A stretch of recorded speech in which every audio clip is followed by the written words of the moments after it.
Bismillah, Assalamualaikum warahmatullahi wabarakatuh. Alhamdulillah, salatu wassalamu ala rasulillah wa ala alihi wa sahbihi wa man wala ma ba'du. Segala puji kita panjatkan atas kehadirat Allah Subhanahu wa taala yang telah memberikan kita beribu-ribu nikmat sehingga kita dapat dipertemukan di malam hari ini insyaallah di majelis ini dalam rangka menuntut ilmu syar'i.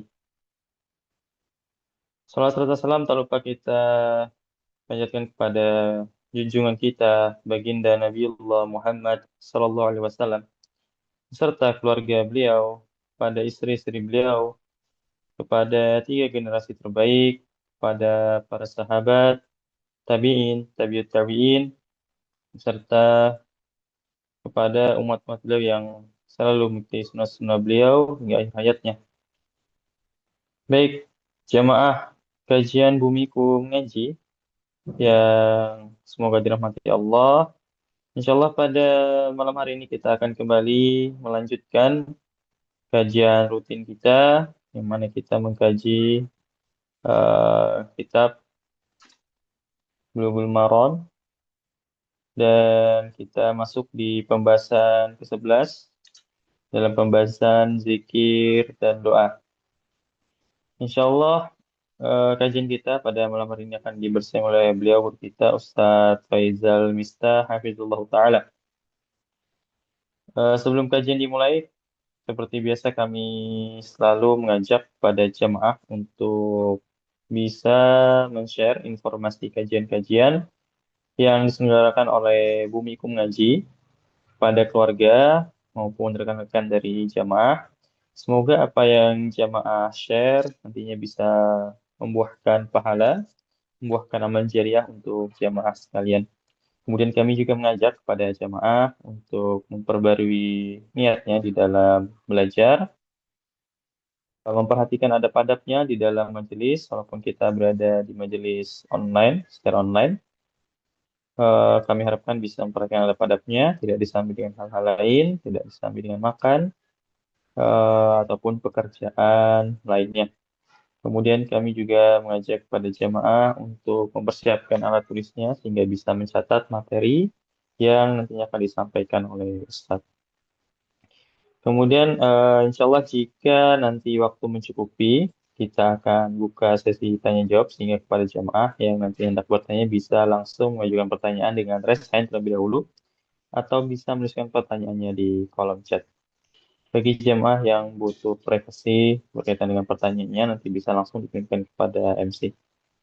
Baik, Alhamdulillah Ustaz sudah bergabung di tengah-tengah kita dan waktu juga sudah melewati pukul 20.30 ya, sudah lewat 9 menitan. Insyaallah kajian akan segera kita mulai. Demikian mukadimah dari kami.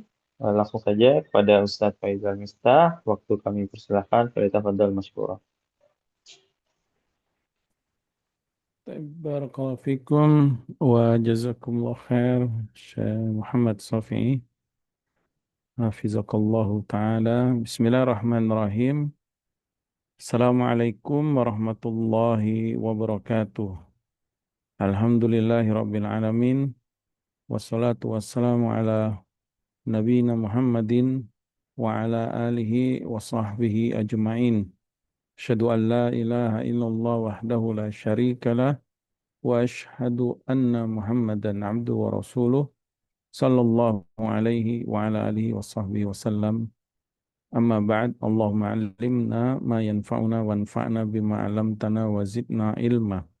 اللهم أصلح لنا شأننا كله ولا تكلنا إلى أنفسنا طرفة عين. سبحانك لا علم لنا إلا ما علمتنا إنك أنت العليم الحكيم. Saudara-saudaraku yang dirahmati Allah, semoga kita semua dimudahkan urusannya, diberkahi setiap waktu dan usianya, dan semoga kita semakin ditambahkan taufik dan hidayahnya dari Allah Subhanahu wa taala. Amin ya rabbal alamin. Kita akan melanjutkan pembacaan Kitabul Jami' dari kitab Bulughul Maram li Syekh Al-Hafidz Ibnu Hajar Al-Asqalani rahimahullah taala, bab yang terakhir tentang doa dan zikir, dan kita masuk pada bab selanjutnya, yaitu qala mu'allif rahimallahu taala ma jaa fi fadlil iktsari minas salati ala nabiyyi sallallahu alaihi wasallam, yaitu bab atau pembahasan tentang keutamaan memperbanyak salawat kepada Rasulullah sallallahu alaihi wasallam. Jadi bab ini bab tentang salawat, dan salawat kenapa dimasukkan ke dalam bagian zikir dan doa? Karena salawat bagian dari berzikir ya, bagian dari berzikir yang disyariatkan, disyariatkan oleh Allah Subhanahu wa taala, dan juga dia termasuk doa, yaitu kita mendoakan Rasulullah alaihi salatu wassalam ya, agar Allah senantiasa memberikan salawatnya dan juga kesejahteraannya kepada Nabi kita Muhammad sallallahu alaihi wasallam. Maka dia dimasukkan dalam bab zikir dan doa. Bahkan di antara adab-adab eh, berdoa, termasuk adab-adab berkhutbah ya, bermajlis, dianjurkan kita untuk memperbanyak atau bersalawat kepada Rasulullah sallallahu alaihi wasallam.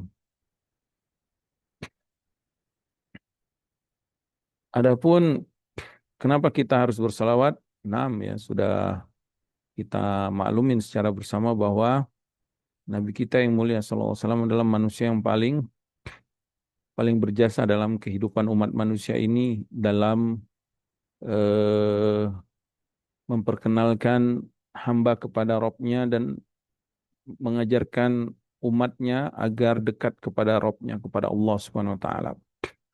Tanpa wahyu dari beliau ya, tanpa wahyu dari Allah melalui beliau Sallallahu Alaihi Wasallam, tentu kita nggak akan tahu apa itu iman, apa itu Islam, apa itu sholat, apa itu berbuat baik ya, dan setelah seterusnya. Qul law sya'allahu ma talautuhu alaikum wala adrakum. Eh, Kata Allah Subhanahu wa taala, katakan Muhammad SAW, kalau seandainya Allah kehendaki, aku tidak akan bacakan wahyu ini kepada kalian, dan kalian tidak akan mengetahui sedikit pun dari wahyu ini. Kalau Allah kehendaki, tapi alhamdulillah Allah Subhanahu wa taala menghendaki kebaikan untuk hamba-hambanya, maka Allah utus Nabi yang mulia, Nabi Muhammad SAW, Nabi yang terakhir untuk umat manusia. Qul ya ayuhan nas, ini Rasulullah ilaikum jami'a. Katakan wahai manusia, aku adalah utusan Allah untuk kalian semua. Maka beliau adalah manusia yang paling berjasa di dalam kehidupan umat manusia, dalam mengenalkan kebaikan dan juga dalam mengenalkan syariat Allah Subhanahu wa taala kepada hamba-hambanya di muka bumi ini ya. Karena itu kita diperintahkan untuk memperbanyak salawat kepada beliau sallallahu alaihi wasallam. Allah berfirman, ya ayyuhallazina innallaha malaikatahu yusholluna 'alan nabi ya ayyuhallazina amanu shallu alaihi wa sallimu taslima, dalam apa surat Al-Ahzab itu ya. Sesungguhnya Allah dan para malaikat bersalawat kepada Nabi. Wahai orang-orang beriman, bersalawat dan ucapkan salamlah kepada Rasulullah alaihi salatu wassalam. Ya. Para sahabat pun bertanya, kami tahu cara mengucapkan salam kepadamu, bagaimana kami bersalawat kepadamu? Maka Nabi mengajarkan, Allahumma salli ala Muhammad wa ala ali Muhammad, kama sallaita ala Ibrahim wa ala ali Ibrahim, wa barik ala Muhammad wa ala ali Muhammad, kama barakta ala Ibrahim wa ala ali Ibrahim, innaka hamidum majid. Taib, kita bacakan hadisnya. Qala mu'alif rahimallahu ta'ala, ma ja'a fi fadlil iktsari minas salati ala nabi SAW, an ibni Mas'ud radhiyallahu anhu qala, dari Ibnu Mas'ud radhiyallahu anhu qala. Ibnu Mas'ud sahabat yang masyhur ya, dari kalangan muhajirin yang ikut berhijrah kepada Nabi alaihi salatu wassalam, termasuk ulamanya para sahabat juga, ahli Quran ya, yang mengajarkan Al-Quran juga kepada para sahabat. Beliau eh, terkenal dengan keutamaannya, diantaranya Nabi pernah menyebutkan kakinya yang kecil tersebut, betisnya yang kecil yang sempat ditertawakan oleh sahabat, itu nanti di akhirat di mizan ya lebih berat daripada gunung Uhud. Ya, artinya karena amalan beliau yang sangat besar jasanya dalam agama Islamnya, terutama dalam menyampaikan Al-Quran, mengajarkan Al-Quran kepada murid-muridnya, kepada umat Islam, kepada para tabi'in, dan juga dalam mengajarkan hadis. Ya banyak riwayat-riwayat yang diriwayatkan dari beliau, Ibnu Mas'ud radhiyallahu taala anhu. Nabi SAW bersabda, Inna awlan nasi bi yaumal qiyamah aktaruhum alayya salatan. Akhrajahu Tirmidzi wa sahahahu Ibnu Hibban. Sesungguhnya manusia yang utama yang layak mendapatkan syafaatku pada hari kiamat, manusia yang lebih layak untuk mendapatkan syafaatku pada hari kiamat, aktaruhum alayya salatan, yaitu orang yang banyak bersalawat kepadaku. Diriwayatkan Imam Tirmidzi dan disahihkan oleh Ibnu Hibban. Taib. Di sini yang mensyarahkan hadis ini ya, Syekh Abdullah bin Shalih bin Fauzan ya, hafizahullah taala. Beliau membawa ada 6 poin ya, kurang lebih ada 6 poin kalau nggak salah. Atau mungkin kurang ya. Kita lihat ada beberapa poin di sini. Afwan, ada 2 poin. Yang 6 poin nanti hadis berikutnya. Ada 2 poin. Yang pertama tentang kedudukan hadis ini. Beliau mengatakan bahwa hadis ini diriwayatkan Imam Tirmidzi dalam bab witir dan dalam bab bersolawat kepada Nabi SAW, dan dikeluarkan Ibnu Hibban melalui jalan Muhammad ibn Khalid. Ya, beliau mengatakan menceritakan kepada kami Musa ibn Ya'qub Az-Zam'i, kemudian menceritakan kepadaku Abdullah ibn Kaisan bahwa Abdullah ibn Shaddad memberitakan kepadanya dari Ibnu Mas'ud radhiyallahu anhu bahwa Rasulullah SAW bersabda dan menyebutkan hadis ini. Dan lafaz hadis ini adalah milik Ibnu Hibban, artinya di dalam kitab Ibnu Hibban ya. Bukan di dalam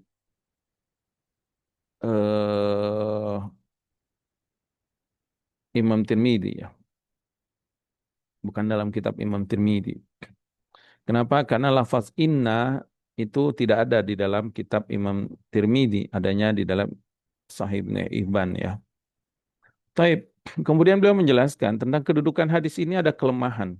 Jadi dari sisi sanad, rantaian sanadnya itu, perawinya itu di antara mereka ada yang lemah gitu. Kenapa? Karena dalam sanad perawian hadis ini ada Abdullah ibn Kaisan dan dia majhul ya. Berkata Ibnul Qattan rahimahullah taala, la tu'rafu haluhu wa la yu'raf rawa anhu ila Musa ibn Yaqub Az-Zam'i. Nggak dikenal nih keadaan orang ini. Jadi Abdullah ibn Kaisan ini para ulama hadis nggak mengenalnya ya. Nggak tahu gitu mereka siapa Ibnu Abdullah ibn Kaisan ini. Dan dia nggak dikenal kecuali hanya satu hadis saja melalui sini gurunya ini Musa ibn Yaqub Zam'i ya. Jadi para ulama dulu tuh begini ya, menjaga hadis Nabi SAW. Kalau mereka nggak kenal, mereka curiga, gitu. Curiga terhadap perawi ini. Maka diteliti, ya, dan akhirnya mereka memberikan keadaan orang ini gitu. Dan itu dibukukan oleh para ulama. Jadi sehingga kita kalau mengetahui perawi-perawi itu sudah sangat jelas sekali ya di kitab-kitab mereka, terutama ulama-ulama yang ulama-ulama hadis ya, yang mereka memiliki spesial ini ya, meneliti hadis ya. Dan di dalamnya juga ada Musa ibn Ya'qub yang dia ini diperbincangkan oleh para ulama hadis. Jadi dia ini diperbincangkan tentang kesikohannya ya, tentang kekuatannya dalam hadis ya, dalam ilmu hadis. Wa aktsarun nukat ala tad'ifi, kebanyakan pengkritik hadis melemahkan dia. Jadi sudah kalau para ulama sudah melemahkan ya sudah berarti orang ini lemah ya kedudukannya. Tetapi sebagiannya mensikohkan beliau, menganggap beliau kuat. Sebagaimana Ibnu Ma'in ya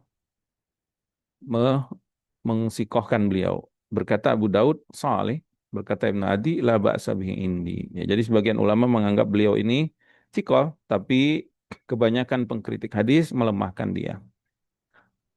Akan tetapi, kata Ibnu Adi ya, istankara hadisahu hada. Dalam hadis ini, hadisnya ditolak oleh Ibnu Abdi ya. Dan beliau juga dilemahkan oleh Ibnul Madini. Ya, beliau mengatakan dhaiful hadis, munkarul hadis. Ya, hadis yang lemah. Berkata Imam Nasai, laisa bil qawi, dia nggak kuat. Berkata Imam Darqutni, la yahtajju bihi, tidak perlu kita berhujjah dengan hadis ini. Berkata Imam Hafiz dalam Takrib, ya, Ibnu Hajar rahimahullah taala, beliau juga selain menulis buku ini ya, Bulughul Maram, beliau juga menulis buku-buku hadis, di antaranya Takrib, yaitu tentang seperti kamus para perawi ya, para muhaddisin dari berbagai tabaqat, yang di sana beliau sebutkan kedudukan-kedudukan para muhaddis. Beliau mengatakan soduk sayyi'ul hifz, dia bisa diterima tetapi hafalannya lemah. Itu Musa ibn Ya'qub Zam'i tadi. Taib. Jadi sanad dalam hadis ini emang ada perselisihan. Diriwayatkan juga Ibnu Hibban dari Tariq Khalid ibn Makhlad, ya, dari Musa bin Ya'qub. Ini Musa bin Ya'qub tadi yang dilemahkan kebanyakan ulama walaupun sebagian mensikohkannya, ya. Dari Abdullah bin Kaisan, dari Abdullah bin Shaddad, dari ayahnya. Maka di dalam sini ada tambahan ayahnya. Ya, maka Imam Darqutni menyebutkan ya perselisihan dalam sanad ini. Ya. Dan beliau mengatakan kerancuan dalam sanad ini itu pada Musa ibn Ya'qub. Maka kita tidak perlu berhujah dengan hadis ini yang diriwayatkan Musa bin Ya'qub. Ala kulli hal, walaupun hadis ini lemah, tetapi maknanya benar ya. Karena kita cukupkan dengan hadis-hadis yang lain yang menunjukkan akan keutamaan bersolawat kepada Rasulullah alaihi salatu wassalam, dengan hadis yang banyak sekali ya di dalam hadis-hadis Rasulullah SAW. Bahkan di dalam Al-Quran Allah perintahkan kita untuk bersolawat. Jadi secara makna hadis itu benar dengan dalil-dalil Al-Quran, tidak menyelisih syar'i. Jadi kelemahan periwayatnya itu tidak mempengaruhi makna dari hadis ini ya. Jadi kalaupun tanpa hadis ini, maksudnya kita dengan ayat dan hadis lain itu pasti kita termotivasi untuk bersolawat kepada Rasulullah Sallallahu Alaihi Wasallam ya. Seperti firman Allah ya dalam surat Al-Ahzab yang seperti saya katakan tadi ayat ke-56, Innallaha malaikatahu yusalluna 'alan nabi ya ayyuhallazina amanu sallu alaihi wasallimu taslima. Allah dan para malaikat itu bersolawat kepada Nabi Sallallahu Alaihi Wasallam.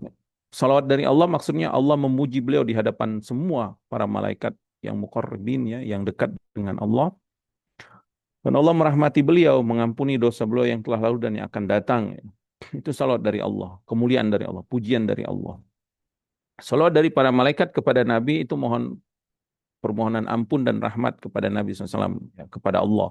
Jadi para malaikat berdoa kepada Allah agar Allah semakin mengampuni dan merahmati Nabi SAW.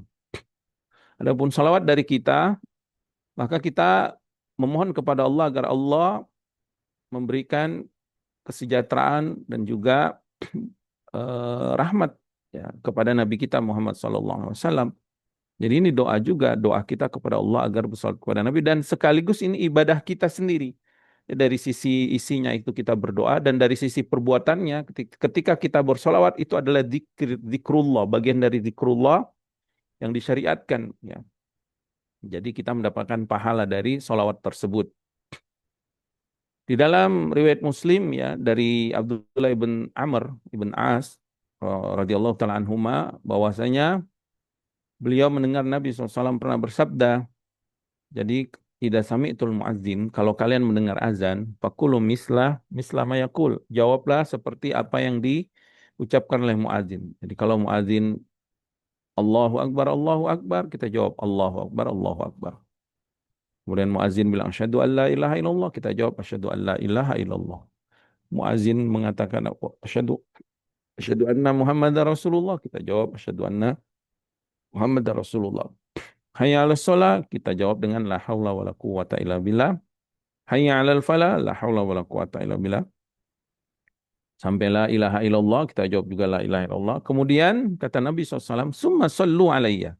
Kemudian setelah dia menjawab azan, dia bersolawat kepadaku. Makanya disyariatkan kita itu habis mendengar azan, segera bersolawat kepada Rasulullah SAW. Atau istilah kita itu, zikir dan doa setelah azan. Zikir dan doa setelah azan di antaranya bersolawat kepada Nabi SAW. Jadi kalau misalkan kita apa namanya mendengar azan, maka segeralah kita bersolawat kepada Rasulullah SAW ya. Karena Nabi SAW merintahkan itu. Sallu alaihi. Ya. Kemudian setelah itu kata Rasulullah SAW, fa'innahu man shalla alayya salatan. Nah ini keutamaan salawat. Siapa yang bersalawat kepadaku dengan satu kali salawat, sallallahu alaihi biha asyara. Allah akan bersalawat kepada dia 10 kali. Jadi Allah akan balas dia 10 kali. Dalam Al-Quran, dalam surah Al-An'am itu ya, Allah berfirman, man ja'a bil hasanati falahu asyru amsalihah. Siapa yang melakukan kebaikan, Allah akan balas lipat gandakan 10 kali. Nah, siapa yang bersolat kepada Nabi SAW, al-jaza' min jinsil amal. Allah akan bersolat kepadanya 10 kali. Summa sallallahu liyal wasilah. Kemudian kata Nabi SAW, berdoalah kalian kepada Allah memintakan untukku wasilah. Ya, dalam hadis lain wasilah itu adalah surga yang paling tinggi, derajat yang paling tinggi di surga, di akhirat. Ya, dan itu hanya Allah berikan kepada makhluk yang spesial, hamba yang spesial. Dan Nabi berharap hamba itu adalah Nabi Muhammad SAW. Makanya kita setelah azan, Allahumma rabbah zidawati tamma wa salatil qa'imah ati Muhammadanil wasilata wal fadilah wa ba'su maqama mahmud alladhi wa'atta. Jadi ya Allah berikan wasilah kepada Nabi SAW dalam doa itu ya. Ati Muhammadanil wasilata. Ati Muhammadanil wasilata. Itu kita berdoa kepada ya Allah berikan wasilah ini kepada Nabi Muhammad sallallahu alaihi wasallam ya. Surga yang paling tinggi tadi. Kedudukan yang paling tinggi. Kata Nabi SAW, fa inna manzilatun fil jannah la tambagi illa li abdim min ibadillah. Karena wasilah itu adalah kedudukan yang paling tinggi di surga yang tidak diberikan seorang hamba kecuali hamba spesial dari hamba Allah. Di sini lihat begitu tawaduknya Nabi SAW. Nabi enggak dengan bangga, ya misalkan mengklaim bahwa ini milik saya, ini hak saya.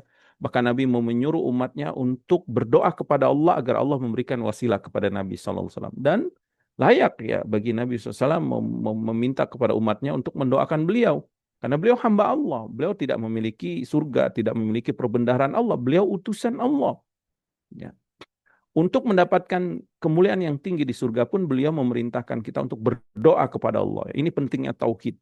Ini pentingnya kita ikhlas tauhid benar-benar meyakini bahwa segala sesuatu, segala kebaikan, segala keutamaan itu hanya ada di sisi Allah, bukan di sisi makhluk.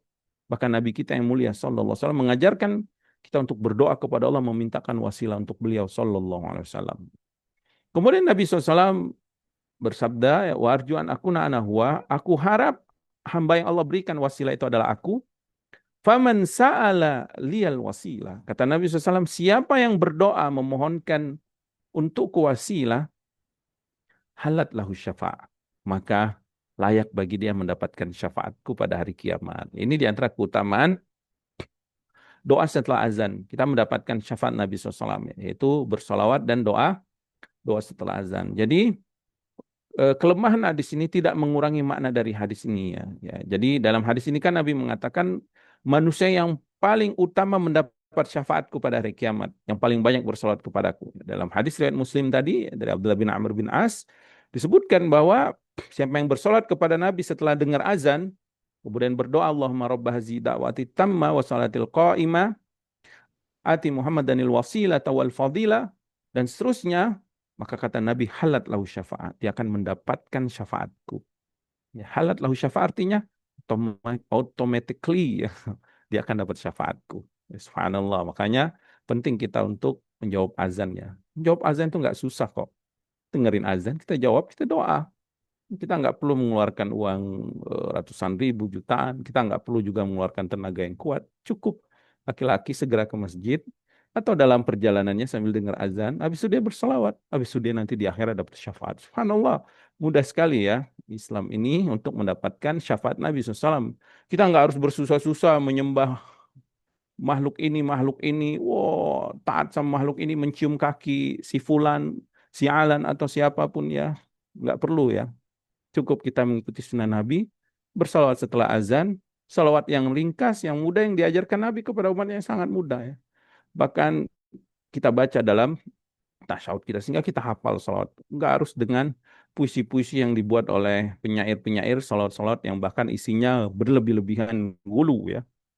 Nah, kemudian poin yang kedua, beliau mengatakan yastadilul ulama bihadzal hadis ala fadlil iktsari minas salati ala nabi SAW. Dengan hadis ini, para ulama berdalil bahwa dianjurkan dan sangat dianjurkan dan akan mendapat keutamaan bagi orang yang banyak bersolawat kepada Rasulullah sallallahu alaihi wasallam. Nah, sudah kita sebutkan tadi ya bahwa solawat itu bagian dari zikir dan doa disyariatkan. Dan solawat ini harus karena dia ibadah, jadi tauqifiyah harus mengikuti dalil ya, harus sesuai dengan dalil, artinya petunjuk Nabi dalam bersolawat. Ya, sudah kita sebutkan tadi, yaitu yang ringkas ya, salawat yang disebut dengan salawat Ibrahimiyah itu yang paling lengkap ya. Yang mudah Allahumma shalli ala Muhammad wa ala ali Muhammad kama shallaita ala Ibrahim wa ala ali Ibrahim innaka Hamidum Majid wa barik ala Muhammad wa ala ali Muhammad kama barakta ala Ibrahim wa ala ali Ibrahim innaka Hamidum Majid. Kemudian wa anna aulan nasi bin Nabi sallallahu alaihi wasallam wa ahaqqahum bisyafa'ah wa aqrabahum minhu manzilah yaumil qiyamah. Bahwa orang yang banyak bersalawat nanti orang yang paling terdepan akan mendapatkan kedudukan bersama Nabi. Ya, karena bukti dia cinta kepada Rasul, dia banyak bersalawat. Sehingga nanti Nabi akan mengenalinya dan dia akan dekat dengan Nabi. Kemudian dia yang paling berhak mendapatkan syafaat. Seperti yang kita sebutkan tadi, halat lahu syafa'ah. Ya. Dan orang yang paling dekat dengan Nabi kedudukannya nanti pada hari kiamat. Nabi di tempat kedudukan yang tinggi. Kita pengen juga kedudukan yang paling tinggi ya. Di dunia ya nggak usahlah kita berambisi pengen berkuasa yang tinggi ya. Tapi di akhirat harus kita. Karena itu yang kenikmatan paling sempurna. Yang kita harus berambisi mendapatkan kedudukan yang paling tinggi. Dengan mengikhlaskan ibadah dan beramal soleh. Diantaranya ini memperbanyak sholawatnya. Dan ini alhamdulillah ya. Semua orang bisa melakukannya. Ya, maka berlomba-lombalah kita mendapatkannya. Alladzina yuksiruna sholata alaihi sallallahu alaihi wasallam, yaitu orang yang paling banyak bersalawat kepada Nabi sallallahu alaihi wasallam. Makanya Ahlussunnah wal Jamaah itu manusia yang paling banyak bersalawat sallallahu alaihi wasallam. Ya, kenapa? Karena Ahlussunnah itu yang pertama mereka selalu membaca Al-Qur'an dan membaca hadis Nabi sallallahu alaihi wasallam. Dan mereka paling tahu kedudukan Nabi SAW, paling cinta kepada Nabi, dan ketika menyebut nama Nabi mereka tidak bakhil dan mereka selalu bersalawat kepada Nabi Sallallahu Alaihi Wasallam. Ya. Dan Ahlussunnah itu karena Ahlussunnah selalu dekat dengan hadis-hadis Nabi. Kajiannya itu kajian hadis Nabi, baca buku tentang akidah pasti Al-Quran dan hadis Nabi Sallallahu Alaihi Wasallam. Dan setiap membaca hadis Nabi bersolat kepada Nabi Sallallahu Alaihi Wasallam. Setiap mendengar nama Nabi bersolat kepada Nabi Sallallahu Alaihi Wasallam. Jadi manusia yang paling banyak bersolat kepada Nabi Muhammad Sallallahu Alaihi Wasallam. Ya. Kemudian diriwayatkan di dalam Imam Muslim dari sanad dari Abu Hurairah radhiyallahu taala anhu, Abdurrahman bin Sakhar ya. Beliau adalah sahabat yang paling banyak meriwayatkan hadis. Kenapa? Karena beliau yang selalu bersama Nabi. Walaupun beliau di akhir-akhir masuk Islamnya. Di saat para sahabat yang lain disibukkan dengan pekerjaan mereka, disibukkan kaum Ansor disibukkan dengan pertaniannya, kaum Muhajirin disibukkan dengan perdagangannya, beliau disibukkan belajar dengan Nabi SAW. Nah, beliau fuqara, beliau al-suffa. Tapi beliau belajar, terus belajar, bersabar, sehingga mendapatkan kedudukan yang utama ya. Yang paling banyak meriwayatkan hadis ya. Yang sangat dibenci oleh orang-orang munafik ya, terutama orang-orang yang tidak menyukai Ahlussunnah wal Jamaah, sehingga ya banyak fitnah kepada para sahabat, khususnya Syiah dan Rafidhah ya, berhati-hatilah. Mereka akan menggagalkan periwayat-periwayatan hadis Nabi dari Ahlussunnah ya, dari kitab Imam Bukhari, Muslim, khususnya dari periwayatan-periwayatan para sahabat seperti Abu Hurairah radhiyallahu taala anhu dan yang lainnya. Kemudian Nabi SAW bersabda, "Man shalla alayya wahidah." Siapa yang bersalawat kepadaku sekali salawat, sallallahu alaihi asyara. Allah akan bersalawat kepadanya 10 kali. Apa maksud Allah bersalawat kepada hambanya? Allah, beliau akan sebutkan di sini. Allah akan merahmatinya, mengampuni dosanya, dan juga Allah akan membanggakannya, menyebut-nyebut hamba tersebut di hadapan para malaikatnya. Subhanallah. Siapa yang nggak senang ya disebut-sebut pencipta kita, ya, Subhanahu wa Ta'ala, Azza wa Jalla. Ya, kita disebut pemimpin aja ya, seneng kita ya, bangga. Wah, pemimpin itu ingat dengan nama saya, kenal dengan saya gitu ya. Seneng kita, wah kita sharekan nih saya dikenal oleh pemimpin ini atau orang yang populer siapa kita atau oleh ustadz kita ya, ustadz yang kibar misalnya, wah ustadz kibar kenal dengan saya, bangga gitu, ada kebanggaan ya. Fitrah manusia. Bagaimana kalau Allah Subhanahu wa taala penciptanya yang menyebut-nyebutnya, bersolat kepadanya artinya Allah akan menyebut-nyebut nama hamba ini di hadapan para malaikatnya. Ini keutamaan salat yang sangat besar ya. Wa hazihi salatu minallah fassarat birrahma wa tad'ifil ajr. Nah, ini ya, beliau mengatakan salawat dari Allah kepada kita artinya ditafsirkan rahmat dari Allah dan berlipat gandanya pahala dari sisi Allah. Sebagaimana Allah berfirman dalam surah Al-An'am tadi 160, "Man jaa'a bil hasanati falahu asyru amsalihha." Siapa yang mendatangkan kebaikan, berbuat baik, maka dia akan mendapatkan 10 kali lipat balasannya. Wa qad takunu salatu ala haqiqatiha bi kalami asma'uhul malaika ta'ziman lil musalli wa tasyrifan lahu. Bisa juga kata kata mualif di sini maknanya Allah berselawat itu secara hakikatnya, yaitu para malaikat mendengar firman Allah mengagungkan orang yang bersolawat kepada Nabi SAW sebagai bentuk pengagungan dan kemuliaan bagi hamba tersebut dari sisi Allah SWT. Karena Allah mencintai Nabi. Allah telah memilih Nabi. Allah menurunkan wahyunya kepada manusia pilihan ini. Kemudian Allah amanah yang agung ini, syariat Allah, syariat pencipta langit dan bumi ini. Bayangkan, pencipta langit dan bumi menetapkan satu hukum, kemudian Allah amanahkan kepada, tentu nggak sembarang manusia, manusia terpilih. Nabi kita Muhammad SAW dengan semua kesabaran beliau, ujian beliau, fitnahan yang terjadi pada beliau, dengan semuanya beliau hadapi dengan bimbingan Allah SWT, dan Allah sempurnakan agama ini melalui beliau SAW. Tentu Allah akan mengagungkan hambanya ini. Makanya Allah agungkan hambanya dan Allah akan memuliakan umatnya. Ya. Jadi semuanya yang terdebes untuk umat Islam di akhir zaman ini. Ya.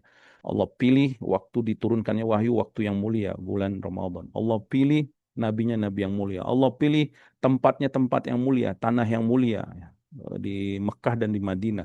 Kemudian Allah pilih juga sahabatnya khairun nas, sahabat-sahabat yang mulia. Kemudian Allah pilih juga malaikat yang paling mulia, Jibril. Allah pilih juga syariat yang paling sempurna. Allah pilih juga umatnya, umat-umat yang terbaik tentunya yang banyak bersolat. Maka pahalanya pun di sisi Allah nggak main-main ya. Azim, besar. Balasannya besar. Maka dengan bersolawat kepada beliau, Allah akan lipat gandakan salawat balasan kepada hamba tersebut ya. Sebagaimana di dalam hadis ya disebutkan Allah Subhanahu wa taala berfirman dalam hadis qudsi, wa in dzakarani fi mala'in, jika hamba itu mengingatku ya, di tempat yang ramai, dzakartuhu fi mala'in khairum minhu. Aku akan mengingat dia lebih baik daripada apa yang dia ingat tentangku ya. Al jaza min jinsil amal. Allah berfirman fadzkuruni azkurkum. Berzikirlah kalian kepadaku, aku akan mengingat kalian. Bersalawatlah kepada utusanku, aku akan bersalawat kepada kalian. Itu maksudnya ya. Wallahu ta'ala alam. Naam. Jadi sudahkah kita bersolat kepada Nabi kita Muhammad sallallahu alaihi wasallam, terutama hari Jumat ya. Hari-hari kita itu dianjurkan untuk banyak berselawat ya. Khususnya di sore hari misal, karena kebanyakan para ulama menyebutkan ya tentang keutamaan di sore hari di waktu Jumat itu untuk banyak berselawat kepada Nabi SAW. Walaupun secara umum satu hari itu banyak berselawat saja ya. Dalam hadis yang diriwayatkan Imam Baihaqi dari Abi Umamah ya radhiyallahu taala anhu, Nabi SAW pernah bersabda, "Aksiru alayya minas salati fi kulli yaumi Jum'ah." Perbanyaklah kalian berselawat kepadaku setiap hari Jumat. Fa inna salata ummati, karena salat atau salawat umatku kepadaku itu turadu alayya fi kulli yaumi Jumat, akan disampaikan kepada Nabi setiap hari Jumat. Faman kana aktsaruhum alayya salatan, siapa yang paling banyak salawatnya kepadaku pada hari tersebut, kana aqrabuhum minni manzilatan, ini orang pasti akan dekat denganku kedudukannya nanti pada hari kiamat ya. Taib. ini tentang salawat kepada Nabi Sallallahu Alaihi Wasallam. Kita lanjut hadis berikutnya, hadis tentang Sayyidul Istighfar. Saya berkenaan tentang salawat ini.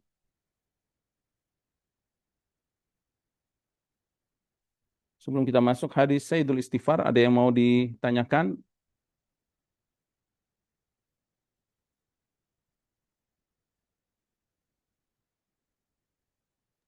Atau kita lanjut ya? Ya, lanjut dulu Ustaz. Baik, barakallahu fikum. Qala ma'alif rahimallahu ta'ala, Sayyidul Istighfar. Nah, ada yang mengangkat tangan. Tafadhal, Ibu Idar ya. Sebelum kita masuk hadis yang berikutnya.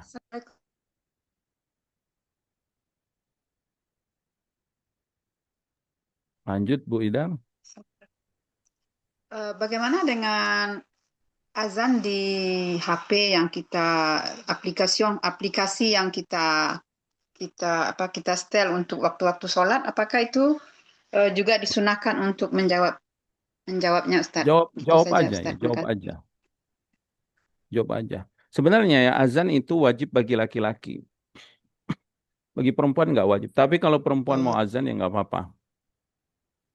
Jadi misalkan Dan untuk ibu menjawabnya gimana? menjawabnya wajib ya. Menjawab azan itu Menjawab, eh, dianjurkan walaupun menjawab azan. walaupun ya, Ustadz, di HP Naam, misalnya. kalau waktu masuk sholat ya kita jawab saja. Wallahu ta'ala alam. Oke. Makasih, Ustadz. Naam, barakallahu fikum. Fadhar Bu Lisda yang angkat tangan.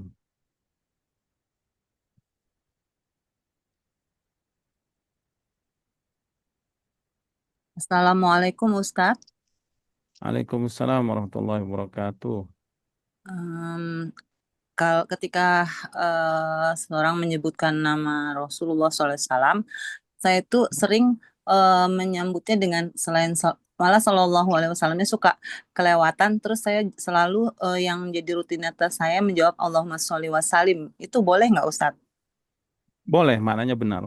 Allahumma sholli wa sallim wa barik alaihi. Boleh. Iya. Nah, Jadi udah otomatis selalu begitu saya Ustadz kalau ketika nama Nabi disebut dan atau Rasulullah SAW Allahumma sholli wa salim gitu saya sambung begitu Ustadz. Apakah itu juga nah, bagian dari doa dan salawat Nabi ya Ustadz? nah itu doa. Allahumma sholli wa sallim. Ya Allahumma Allah, sholli wa salim. berikanlah salawat dan berikanlah salam ya alaihi kepada beliau Baik sallallahu alaihi Ustadz. wasallam. Satu lagi Ustadz, ketika berdoa setelah azan itu boleh mengangkat tangan gitu Ustadz?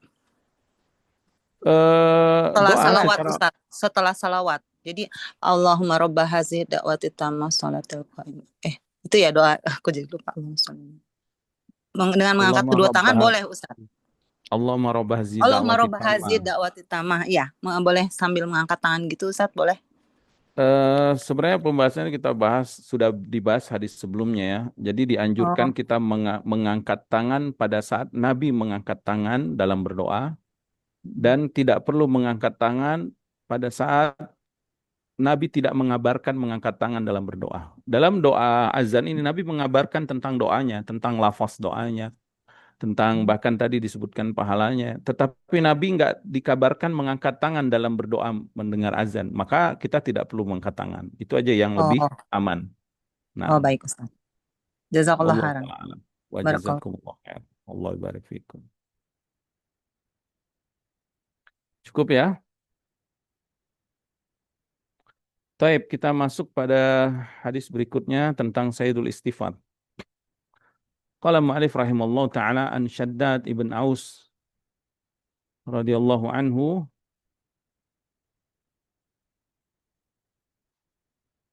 Abi Ya'la ini Shaddad ibn Aus radhiyallahu ta'ala anhu dia berkata ini di hadis Arba'in hadis keberapa ini ada yang tahu nggak? Hadis yang kemarin kita bahas ini.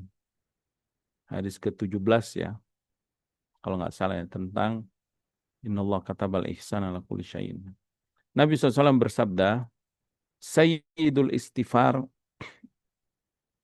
pemimpin istighfar atau pemuka dari kalimat istighfar yang paling utama, an yakulal abdu, hendaklah seorang berdoa, Allahumma anta rabbi, la ilaha illa anta, khalaqtani wa ana abduka, wa ana ala ahdika wa ahdika mastata'tu, a'udzu bika min syarri ma sana'tu, abu'u laka bi ni'matika alayya, wa abu'u laka bi dzambi faghfirli, fa innahu la yaghfiru dzunuba illa anta. Akhrajal Bukhari. Naam, ini adalah Sayyidul Istighfar. Artinya istighfar yang paling utama. Jadi kalau mau istighfar kepada Allah, yang paling ringan itu kan astagfirullah, astagfirullah, astagfirullah. Itu yang paling simple. Allahumma gfirli, Allahumma gfirli. Itu juga paling simple. Tapi kalau mau yang paling utama, ini yang Nabi sebutkan. Agak panjang memang. Tapi kalau kita baca terus, jadi hafal kita. Terutama zikir pagi dan petang ini kan termasuk bacaan wirid ya harian nih, pagi dan petang. Insya Allah ibu-ibu sudah pada hafal ya, bapak-bapak semua di sini ya, karena suka berzikir kan pagi dan petang. Ya, Ustaz Muhammad udah hafal kan, Syekh Muhammad Syafi'i. Harus dihafal ini ya, karena ini bacaan wirid kita tiap hari ini. Allahumma anta rabbi, ya Allah engkau adalah Rabbku. Ini pengakuan. Dan ini bagian dari tawasul ya. Maknanya ini hasr. Karena ma'rifat. Anta ini ma'rifat. Ya, sebagai mubtada. Khobarnya pun ma'rifat. Ya, Rabbi. Allahumma anta Rabbi. Ini dhamir, ini idhofah. Dua-duanya ma'rifat. Menunjukkan hasr. Hasr itu artinya membatasi. Artinya nggak ada Rabbi selain Allah. Tidak ada Rabb yang kita yakini, yang kita imani selain Allah. Artinya kita yakini, kita imani, nggak ada pencipta, nggak ada yang memberikan rezeki, nggak ada yang mengatur alam semesta ini, nggak ada yang memperbaiki semua keadaan kita, kecuali hanya Allah. Kecuali hanya Allah. Ini pengakuan ini. Pengakuan yang sangat dalam dan yang sangat agung dari seorang hamba kepada penciptanya. La ilaha illa anta, ini tauhid. Ini tauhid, kalimat yang agung. Jadi setelah kalimat ini, kalimat tauhid. Kemudian ditambah lagi, khalaqtani, engkaulah penciptaku. Nah, ini memuji Allah lagi dengan perbuatannya, sifatnya, pencipta. Namanya Al-Khaliq, sifatnya adalah khalqu ya, pencipta. Khalaqtani, engkau penciptaku. Jadi kita ini ganteng begini, cantik-cantik begini ya, baik-baik begini, ini Allah yang menciptakannya ya. Wa ana abduka, aku hambamu ya Allah. Ini pengakuan juga. Oh Allah pencipta, kita hamba. Wa ana ala ahdika wa wa'dika mastata'tu. Aku berada dengan perjanjian padamu dan juga perjanjian denganmu semampu apa yang bisa aku lakukan. Ini juga pengakuan ya. Dan ini juga penetapan adanya kemampuan yang Allah berikan kepada kita. Artinya kita ini diberikan masyiah, diberikan istita'ah, kemampuan untuk berbuat, memilih mana yang baik, mana yang buruk. Allah berikan jalan kepada kita, jalan kebaikan, jalan keburukan. Karena Allah berikan kita kemampuan untuk memilih jalan itu. Maka kita mengakui bahwa kita ya melaksanakan apa yang Allah perintahkan, apa yang Allah larang itu sesuai kemampuan kita. Dan kita mengakui kemampuan yang Allah ciptakan, yang Allah berikan kepada kita ya. Jadi kita ini nggak dipaksa ya. Kemudian a'udzubika min syarri ma sana'tu. Nah, di sini juga memohon perlindungan, ada isti'adzah. Aku berlindung kepadamu ya Allah dari keburukan yang aku lakukan. Berlindung dari keburukan. Ya, kalau kebaikan tadi semampunya, kalau keburukan kita berlindung ya. Kita nggak berlindung dari kebaikan. Kenapa ya? Karena kebaikan itu Allah cintai, tapi keburukan kita harus berlindung kepada Allah. Abu laka bi ni'matika alayya. Ini juga pengakuan seorang hamba akan nikmat yang sangat besar ya dari Allah Subhanahu wa taala disertai dengan pengakuan dosa. Wa abu laka bi dzambi. Dengan nikmat yang banyak ini aku mengakui juga ya Allah banyaknya kekurangan, banyaknya dosa, banyaknya kesalahan yang aku lakukan. Bahkan kalau kita diperintahkan untuk mensyukuri semua nikmat yang Allah berikan, lah tuksuha, nggak akan bisa kita mensyukuri nikmat tersebut karena nikmat Allah nggak terhitung. Bagaimana kita bisa mensyukuri sesuatu yang nggak bisa kita hitung gitu? Saking banyaknya. Berarti murni kita ini hamba ini penuh kekurangan ya. Makanya Sayyidul Istighfar ini sangat bagus kita baca, kita renungi maknanya dan kita pasrahkan diri kita kepada Allah dalam melafazkannya dan beristighfar kepada Allah ya. Setelah itu, setelah memuji-muji Allah, kemudian mengakui akan kelemahan kita, mengakui akan nikmat Allah yang banyak, tapi kita justru membalasnya dengan kesalahan, dengan dosa ya. Maka setelah itu kita pun berdoa kepada Allah, faghfirli, ampuni aku ya Allah. Setelah kita mohon ampun, kita puji lagi Allah. Fa innahu la yaghfiru dzunuba illa anta. Karena tidak ada yang bisa mengampuni dosaku ini kecuali hanya Engkau. Subhanallah. Ini kalimat istighfar yang sangat indah sekali ya, yang Nabi SAW ajarkan kepada umatnya. Ya, makanya penting bagi kita membaca kalimat ini setiap hari, setiap pagi dan petang terutama. Ya. Taib. Kita akan sebutkan apa yang dibahas oleh pensyarah hadis ini ya, ada 6 poin. Yang pertama, kedudukan hadis ini. Hadis ini hadis sahih ya. Hadis ini hadis sahih. Diriwayatkan Imam Bukhari dalam kitab doa-doa bab afdhalul istighfar, istighfar yang paling afdol ini hadis ini ya. Namun dalam hadis lain disebutkan ya, atau dalam hadis itu sebenarnya kalimatnya panjang ini. Ada tambahan. Apa tambahan hadisnya ini? Nabi SAW bersabda, man qalaha minan nahari muqinan biha, famata min yaumihi qabla an yumsi, fahuwa min ahlil jannah. Siapa yang mengucapkan Sayyidul Istighfar ini di waktu pagi hari, di waktu pagi hari itu atau di waktu siang ya, yakin dengan makna dari isi hadis ini, jadi dia tidak hanya mengucapkan, tapi disertai dengan keyakinan, keteguhan iman, meyakini dari makna-makna yang tertulis dalam hadis ini. Famata, lalu dia meninggal di siang itu, atau pada hari itu, sebelum waktu sore, sebelum petang dia sudah meninggal, tapi dia udah baca Sayyidul Istighfar. Maka Nabi menjamin, fahuwa min ahlil jannah, orang ini ahli surga. Kenapa? Karena dia meninggal sudah beristighfar kepada Allah Subhanahu wa taala. Kemudian waman qalaha minal lail, siapa yang baca dia di waktu petang atau di waktu malam, wa huwa muqinun biha, dan dia sangat yakin dengan istighfarnya, dengan makna yang ada di dalam hadis ini tadi, makna-maknanya. Ya imani, dia yakini. Famata qabla an yusbih, dan kemudian dia meninggal sebelum datang waktu pagi, fa huwa min ahlil jannah. Nabi menjamin nih orang ahli surga. Subhanallah ya. Inilah keutamaan zikir pagi dan petang, di antaranya siapa yang baca Sayyidul Istighfar ini ya.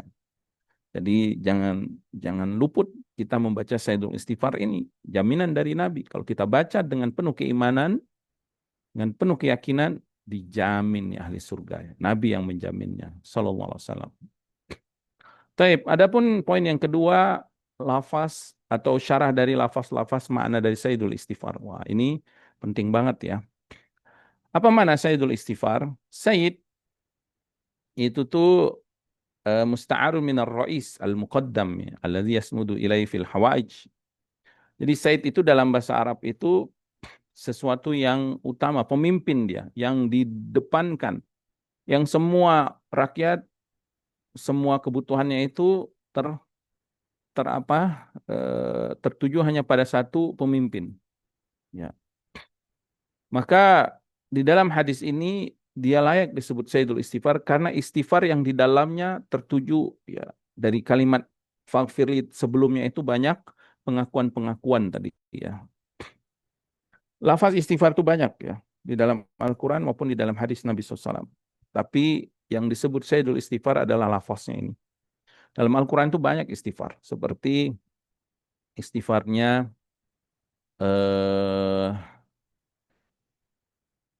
ulil absar ya, atau ulil albab ya.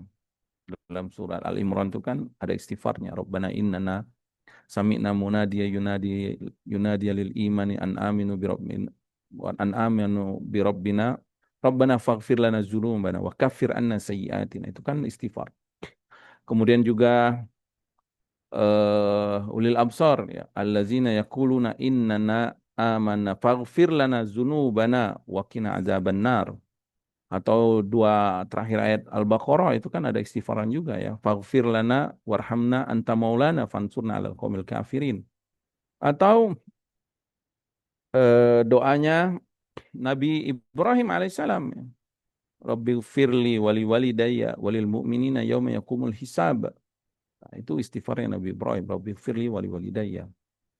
Atau istighfarnya pengikut-pengikut Rasul ya, pengikut para nabi yang mereka bersabar atas kesulitan berjihad bersama para rasulnya ya. Ya, wa makana qaulhum illa an qalu ya Rabbana ighfir lana dzunubana wa israfana fi amrina wa tsabbit aqdamana wa sanal qaumil kafirin, itu juga surah Al-Imran. Atau istighfar-istighfar yang lain ya. Seperti Rabbighfirli wali walidayya warhamhuma kama rabbayani shaghira, atau istighfarnya Nabi Musa, Rabbighfirli wali akhi wa adkhilna fi rahmatika wa anta arhamur rahimin. Ya Allah, ampuni aku dan saudaraku, masukkan aku ke dalam rahmatmu karena engkau sebaik-baik pemberi kasih sayang ya. Atau di ayat lain Nabi Musa berdoa, anta waliyuna faghfir lana warhamna wa anta khairul ghafirin. Kau adalah penolong kami ya Allah, ampunilah kami, rahmatilah kami, engkau sebaik-baik pemberi ampunan. Dan doa-doa istighfar yang lainnya, istighfarnya Nabi Adam ya, Rabbana zalamna anfusana wa ilam taghfir lana wa tarhamna lanakunanna minal khasirin. Dan yang lainnya. Nabi Nuh juga kan di akhir surat Nuh itu juga doa istighfar. Juga doa istighfarnya orang-orang setelah Muhajiri dan Ansor, Rabbana ighfir lana wa li ikhwanina allazina sabaquna bil iman wa la tajal fi qulubina ghillan lil ladzina amanu rabbana innaka raufur rahim. Jadi banyak kalimat lafaz istighfar itu. Atau istighfarnya Abu Bakar Siddiq radhiyallahu taala anhu ketika meminta diajarkan Nabi doa yang dia baca di rumah dan di dalam sholatnya. Allahumma anta rabbi la ilaha illa bukan Allahumma inni zalamtu nafsi ya. Allahumma inni zalamtu nafsi dzulman katsiran ya. Dan seterusnya. Nah, kemudian Nabi SAW mengabarkan ini Sayyidul Istighfar. Jadi boleh kita berdoa dengan lafaz istighfar dari Al-Quran atau dari Sunnah yang Allah kabarkan. Tetapi Nabi mengabarkan ini Sayyidul Istighfar yang utama ya, yang afdal. Istighfar itu kalimat dari gofaro ya. Lalu dia ditambah ista bimana tolab, memohon ampunan. Artinya gofaro itu menutupi. Menutupi apa? Menutupi dosa-dosa kita. Jadi istighfar itu tolaba maghfirah az-zunub. Kita memohon agar dosa kita itu diampuni. Maksudnya apa? Yasturuha fid dunya wa tajawuzu anha fil akhirah. Maksudnya kita pengen supaya Allah tutupi di dunia, jangan diperlihatkan kepada orang lain dosa kita ya. Jadi kalau dosa kita itu udah kelihatan, apalagi sudah sampai kemana-mana, itu bisa jadi mungkin dia udah berulang-ulang melakukan dosa sehingga sudah yang keberapa kalinya terlihat gitu. Makanya banyaklah istighfar kepada Allah ya. Kemudian di akhirat Allah maafkan, artinya Allah hapus konsekuensinya, hukuman. Harusnya kan dosa itu kesalahan itu dihukum, tapi kalau kita bertobat beristighfar Allah akan ampuni, Allah akan hapus dosanya tersebut. Ya. Kalimat yaqulul abd, hendaklah seorang hamba mengucapkan ya. Beliau mengatakan laisat indal Bukhari. Kalimat ini tidak ada di dalam hadis Bukhari ya. Tapi ini diriwayatkan Imam Ahmad dan Imam Nasai. Jadi kalau yang di dalam hadis Bukhari itu tidak ada kalimat yaqulul abd. Tapi yaqulul abd ini hanya tambahan, yaitu hendaklah seorang hamba mengucapkan, itu maknanya itu. Allahumma ini adalah tawasul dengan asmaullah Allah ya. Ismul Azam, nama yang paling agung. Mim di sini, mim syaddada, audun an harfin nida. Ini adalah pengganti dari huruf ya. Jadi harusnya itu ya Allah. Tapi dalam bahasa Arab itu mim ini bisa menggantikan ya. Jadi Allahumma itu maknanya ya Allah. Ya, ya Allah. Dan ini termasuk uslub dalam memohon.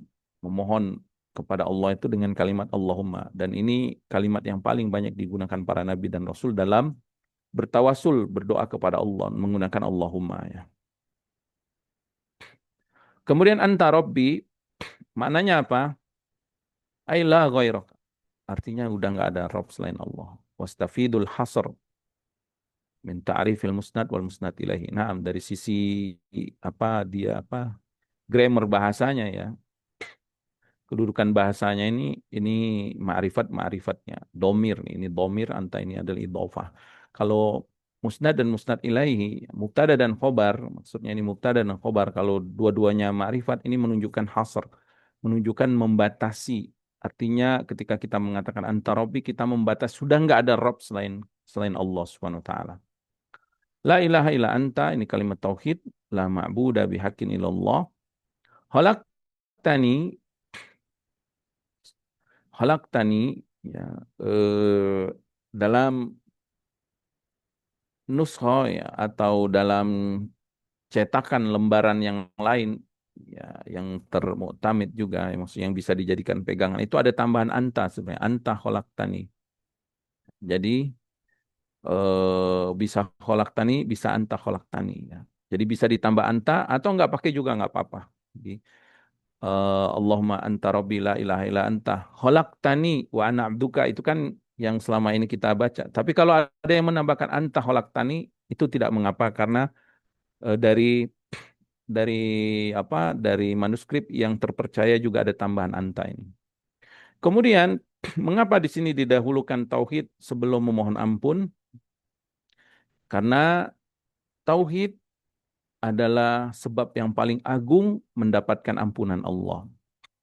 Dan tidak ada tauhid, maka dia terhalang dari ampunan secara umum. Seperti dalam surat An-Nisa itu ya, ayat ke-48. Innallaha la yaghfiru ayyushraka bihi wa yaghfiru ma duna dzalika liman yasha. Allah enggak akan ngampuni orang yang berbuat syirik. Mafhum mukhalafahnya artinya kalau engkau tidak berbuat syirik, itu masih ada kesempatan engkau diampuni Allah Subhanahu wa taala. Sebesar apapun dosamu, Allah akan ampuni selama engkau tidak melakukan perbuatan syirik. Wafat dalam keadaan syirik. Tapi kalau engkau bertobat sebelum wafat, ya tetap Allah akan ampuni walaupun dosa itu syirik. Wa ana abduka, apa makna ana abduka? Aku hambamu. Ini adalah pengakuan ya. Pengakuan dan pengukuhan. Karena kalimat sebelumnya khalaqtani wa ana abduka. Jadi seakan-akan dia mengatakan anta rabbi wa ana abduka. Ya Allah, aku adalah hambamu dan engkau adalah Rabbku, Tuhanku. Engkau pencipta dan engkau lah yang aku sembah gitu. Maksudnya gitu. Kemudian wa ana ala ahdika wa wa'dika. Apa maksudnya? Aku ala ma ahadtuka alaihi minal imani bika wa ikhlasi ta'ati laka. Aku berada perjanjian denganmu ya Allah. Kita ini ada ikatan perjanjian, syahadat kan? Kita bersyahadat, kita bersaksi, kita bersumpah, kita berjanji kepada Allah Subhanahu wa taala tentang keimanan, bahwa kita meyakini, kita mengimani Allah Rabb kita, Islam agama kita, Nabi Muhammad SAW Rasul kita. Kita meyakini Al-Quran dan semuanya. Dan kita berjanji akan mengikhlaskan ibadah, mengikhlaskan ketaatan, memurnikan ketaatan hanya kepada Allah. Wa ana muqimun ala haqiqati wa'dika li bitauba wal ajr. Kemudian au ana muqimun ala ma'hatu ilayya min amrika wa mutamassiku bihi wa ala wa'dika ai ya, maksudnya aku berada benar-benar terikat dengan perjanjian denganmu, tetapi aku juga ya berharap agar engkau mengampuni aku ya, atau engkau memberikan taubat untukku, mengampuni aku dan memberikan pahala kepadaku, dan aku berpegang teguh dengan janji itu ya. Dan aku meyakini tentang balasan dari janji-janjimu tersebut gitu ya. Mastata'tu. Nah, kalimat ini penting nih. Semampuku. Artinya semampu kita melaksanakan perjanjian ketaatan tadi ya. Bihasbi istita'ati, sesuai dengan kemampuanku. La bihasbi mayan bagilah kawastahik tastahiqu alayya. Bukan sesuai dengan apa yang harus aku lakukan secara menyeluruh ya, atau apa yang harus aku dapatkan dari janji tersebut. Maksudnya apa? Maksudnya kita benar-benar semampu kita bertakwa ya. Semampu kita. Kalau kita mampu misalkan eh, berzakat, ya kita keluarkan zakat. Kita mampu berhaji, kita keluarkan kita laksanakan haji. Kalau nggak mampu ya udah. Gimana kita mau mentaati Allah dengan haji kalau kita nggak mampu? Kan Allah la yukallifullahu nafsan illa wus'aha. Itu jadi istita'ah di sini maksudnya apa? Qudrah ala syai', kemampuan melakukan sesuatu. Dan di dalam hadis ini Nabi menegaskan ya, mengabarkan fi hadza ilamu minan Nabi SAW li ummatihi. Nabi mengabarkan kepada umatnya, menegaskan bahwa seorang hamba la yaqdiru alal ityani bi jami'i ma umira bihi. Tidak akan mampu mengamalkan semua perintah Allah, nggak akan mampu. Ya, banyak banget perintah Allah, kita tuh nggak akan mampu sejatinya. Makanya dalam Sayyidul Istighfar ini kita tawadu. Banyak banget perintah Allah yang tidak bisa kita lakukan. Banyak banget, banyak ya. Walal wafa'u bikamali ta'atillah, dan kita juga nggak akan mampu menunaikan janji kita dengan sempurna untuk mentaati Allah. Apalagi Allah sudah menetapkan bahwa kita ini pasti akan melakukan dosa. Ya. Kullu bani adama khata'un, kata Nabi SAW, setiap anak Adam pasti akan jatuh ke dalam dosa. Ya. Tapi bukan berarti kita menyerah. Kita semampunya terhindar dari itu. Tapi kalau jatuh ke dalam dosa, jatuh ke lubang dosa, mohon ampun lagi, taubat lagi kepada Allah dengan bersungguh-sungguh meninggalkan dosa tersebut ya. Walal qiyamu bima yajibu min syukrin ni'am, dan kita juga nggak akan mampu menegakkan syukur dari semua nikmat Allah. Nah, nggak akan mampu kita bersyukur. Sehebat-hebatnya syukur seorang hamba kepada Allah, nggak akan mampu dia menunaikan hakikat kesempurnaan syukur tersebut. Kenapa? Bahkan dia bersyukur itu nikmat dari Allah. Berarti dia harus syukuri lagi. Artinya nggak habis-habis syukur kepada Allah ya. Karena dia bersyukur kepada Allah itu adalah nikmat dari Allah, taufik dari Allah. Itu pun harus dia syukuri. Ternyata nggak terhenti ya nikmat Allah tersebut. Jadi nggak mungkin kita bisa melaksanakan kesempurnaan syukur itu kepada Allah SWT sejatinya. Sebagaimana kita nggak akan mampu kita mentaati Allah sesempurna semua ketaatan kepada Allah SWT. Makanya di sini ada pengakuan. Aku berada di atas perjanjian denganmu semampuku ya Allah. Aku akan taati, tapi semampuku ya Allah. A'udzubika, aku berlindung kepadamu ya Allah. Min syarri ma sana'tu, dari keburukan yang aku perbuat. Ya. Kemudian abu'u laka binikmatika alayya, abu'u ay a'tarifu laka tau'an binikmatika alayya. Jadi ini kembali kepada makna ba'a ya, bu'u itu ikrar wal i'tiraf. Pengakuan, menetapkan, meyakini dan mengakui bahwa semua nikmat itu dari Allah. Allah berfirman, "Wa ma bikum bin nikmatin faminallah." Ya. Nikmat apa sih yang kamu dapatkan? Semuanya dari Allah. Allah berfirman dalam ayat lain, "Wa in ta'uddu nikmatallahi la tuhsuha." Jika engkau hitung-hitung nikmat Allah, engkau enggak akan mampu menghitungnya. Wa abu'u bidzambi, dan aku mengakui dosa-dosaku. Ba'a bidzambi maknanya aqarra, mengakui. Ya.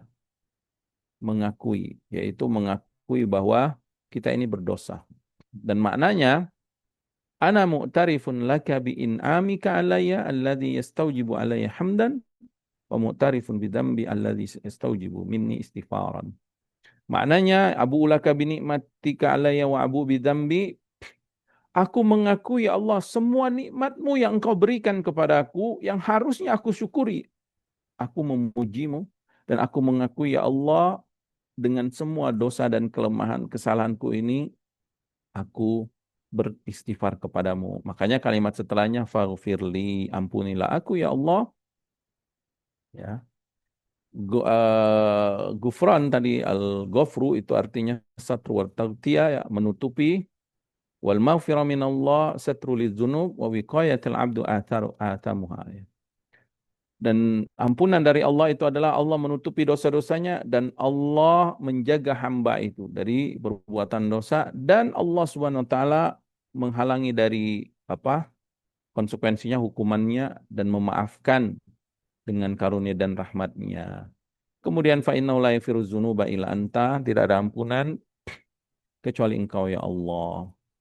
Kemudian poin yang ketiga, hadis ini menunjukkan keutamaan istighfar dan dia termasuk sebab yang paling agung untuk diampuni dosa, ya. Jika terpenuhi syaratnya dan terhalangi penghalangnya. Karena itu kita nggak akan selamat dari maksiat, ya. Dan hendaklah kita banyak beristighfar dengan istighfar yang sempurna, yaitu dengan berhenti dari maksiat. Adapun istighfar disertai dengan senantiasa hati terus bermaksiat, maka ini adalah doa, ya, hanya sekedar doa yang hamba ini di atas kehendak Allah. Jika Allah menghendaki, Allah akan mengabulkan doanya. Jika Allah menghendaki, Allah akan menolak doanya, tidak mengabulkan sayyidul istighfar. Kalau dia terus berdosa. Waqad yakunul israr mani'an minal ijab. Bisa jadi, kata beliau ini, terus-menerusnya dia melakukan dosa itu penghalang dari dikabulkan istighfarnya. Ya, jadi hati-hati kita. Ya, harus takut sama Allah. Kalau kita sudah istighfar, sudah tobat, berdosa lagi, itu khawatir, ya. Jadi lebih baik segera kita istighfar dan berusaha semampu kita meninggalkan dosa tersebut. Di dalam Al-Quran, Allah menyebutkan istighfar terkadang dengan perintah, seperti firman Allah, wastaghfirullah innallaha ghafurur rahim. Minta ampunlah kamu kepada Allah, Allah Maha Pengampun lagi Maha Penyayang. Terkadang dengan pujian orang yang beristighfar tersebut, wal mustaghfirina bil ashar. Allah memuji orang-orang yang memohon ampun kepada Allah di waktu sahur, ya, sebelum waktu subuh itu, setelah di waktu akhir malam itu. Fataratan bil wa'di bil maghfirati liman istaghfarahu. Dan terkadang Allah akan menjanjikan dengan ampunan orang yang mohon ampun kepada Allah. Wa may ya'mal su'an, siapa yang melakukan perbuatan buruk, au yazlim nafsahu, atau menzalimi dirinya, summa yastaghfirillah, kemudian dia mohon ampun kepada Allah, yajidillaha ghafurur rahim. Tentu Allah akan mengampuni dia. Dia akan mendapati Allah lah Maha Pengampun dan Maha Penyayang. Berkata Syekh Abdurrahman Sa'di rahimahullah ta'ala ketika menafsirkan ayat ini, ya, man tajara 'alal ma'asi waqtahama 'alal itsmi tsumma astaghfarallah istighfaran taman yastalzimul iqrari bi dzambi wan nadami 'alaihi wal iqla'i wal 'adami 'ala alla ya'ud fa hadza qad wa'adahu man la yakhliful mi'ad bil maghfirati war rahmah. Jadi siapa yang pernah melakukan dosa dan maksiat, kita semua pasti pernah itu. Kemudian dia memohon ampun kepada Allah dengan istighfar yang sempurna. Apa maksud istighfar yang sempurna? Mengakui dosanya, menyesal atas perbuatan tersebut, dan bersegera bersungguh-sungguh meninggalkan dan tidak akan kembali lagi ke dosa tersebut. Maka Allah sudah menjanjikan kepada orang ini yang Allah tidak menyelisih janjinya dengan ampunan dan kasih sayang. Maka Allah akan mengampuni dari dosa orang tersebut dan Allah akan menghilangkan hukumannya, ya. Kemudian Allah akan mengembalikan dia kepada fitrahnya, berbuat amal yang saleh, ya. Kemudian Allah akan memberikan taufik di akhir sisa hidupnya, ya, dengan amalan-amalan yang baik, ya. Dan dosa tersebut tidak menghalangi taufik dari Allah karena Allah sudah mengampuni dia. Jika Allah sudah mengampuni hambanya, maka Allah akan menghilangkan hukuman dari dosa tersebut, ya. Kemudian poin yang keempat, hadis ini menunjukkan bahwa lafaz sighah, ya, atau kalimat yang datang dalam hadis ini kalimat yang paling terbaik dalam istighfar. Karena di dalamnya ada pujian kepada Allah. Di awal sudah memuji Allah, Allahumma anta rabbi, itu pujian kepada Allah. Kemudian di dalamnya ada pengakuan rububiyah, uluhiyah, ada asma wa sifat juga, ya. Dan meyakini bahwa tidak ada yang diibadai, yang berhak diibadai kecuali Allah. Ada kalimat la ilaha illa anta itu ya. Kemudian mengakui bahwa kita itu terikat dengan perjanjian dengan Allah semampu kita. Dan di dalamnya juga ada permohonan perlindungan dari keburukan yang kita lakukan, dari perbuatan dosa atau kekurangan dalam ketaatan kita atau kurangnya syukur kita atas nikmat. Dan di dalamnya juga ada pengakuan akan berbagai macam nikmat Allah disertai dengan kesalahan kita ya. Kemudian ditutupi dengan permohonan ampun, faghfirli.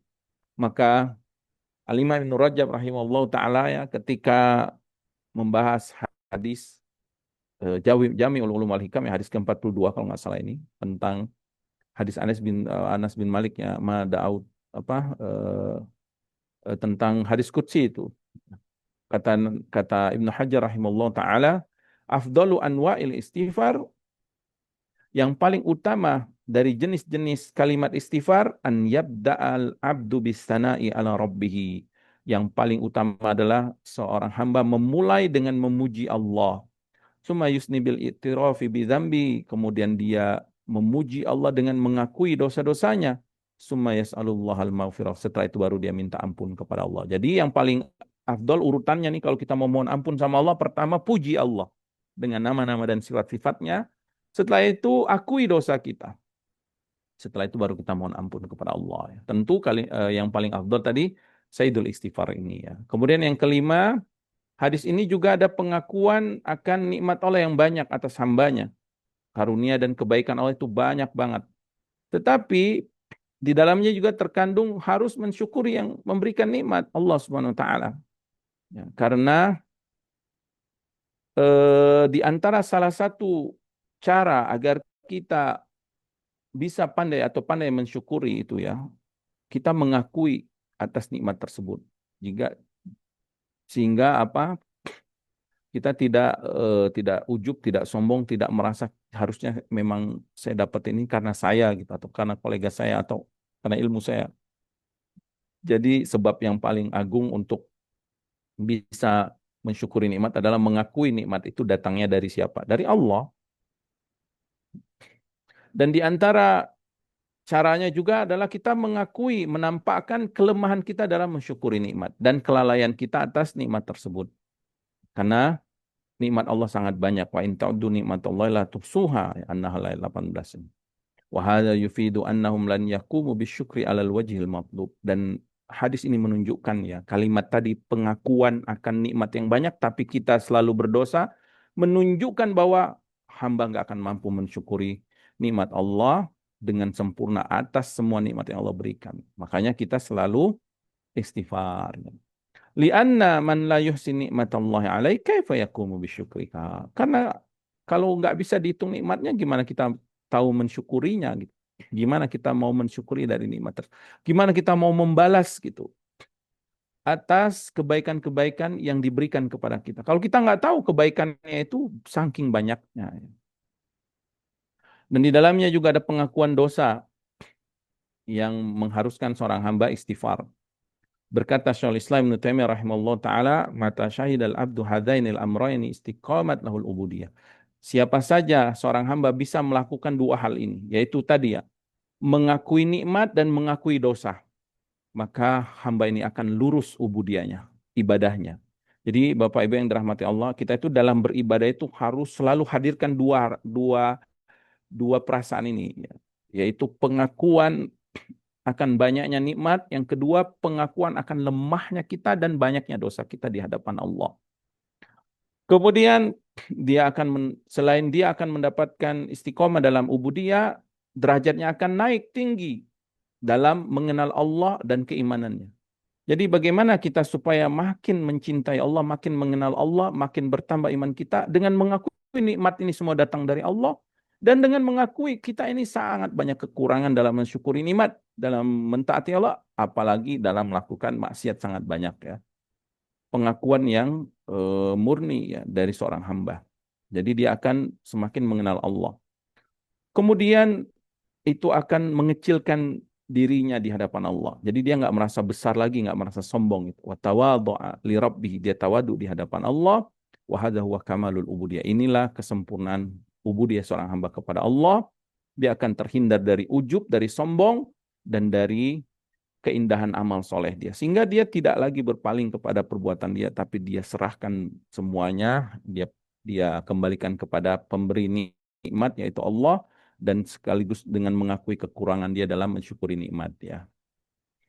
Ibnu Qayyim rahimahullah ta'ala juga mengatakan dalam Syifa'ul Alil ini, seorang hamba ketika dia menuju perjalanan menuju Allah, maka harus dia merasakan ya antara menyaksikan nikmat yang banyak, karunia yang banyak dari Allah, dan juga hak-haknya, dan disertai dengan melihat aib dirinya, amalnya, dan kekurangan dia atau kelalaian dia dalam mentaati Allah. Jadi dua hal ini penting ya, mengakui nikmat disertai dengan kekurangan diri kita, kelemahan kekurangan mensyukuri, mentaati atau dosa yang banyak. Wa huwa ya'lam, dan dia mengakui ya anna rabbahu law adzabahu asyaddal adzab lakana qad adala fihi. Disertai dia meyakini seandainya Allah mengazab dengan azab yang paling berat itu karena keadilan. Karena keadilan yang datang dari Allah Subhanahu wa taala, dan apabila dia mendapatkan kebaikan itu murni bukan karena hamba itu. Nah, ini hati-hati. Jangan kita pede gitu, karena saya ini. Enggak, murni karena Allah memberikan karunia dan nikmatnya kepada hamba tersebut. Ya, karena itu beliau mengatakan dalam Sayyidul Istighfar, Nabi mengatakan abu ulaka bi nikmatika alayya wa abu bidambi. Fala yara nafsahu illa muqassiran muzniman wa la yara rabbahu illa muhsinan mutafaddilan. Maka dia tidak pernah melihat dirinya kecuali hamba yang kurang, yang selalu berdosa, dan dia tidak pernah melihat Rabb-nya melainkan selalu meyakini bahwa dialah yang maha baik, yang maha karunia. Terakhir, sebelum kita tutup, hadis ini menunjukkan juga akan adanya kudroh, adanya istitoah ya, adanya masyiah. Ya. Allah berfirman, minkum mayuridu dunya wa minkum mayuridul akhirah. Di antara kalian ada yang ingin dunia, di antara kalian ada yang ingin akhirat. Jadi kita itu ada kemampuan.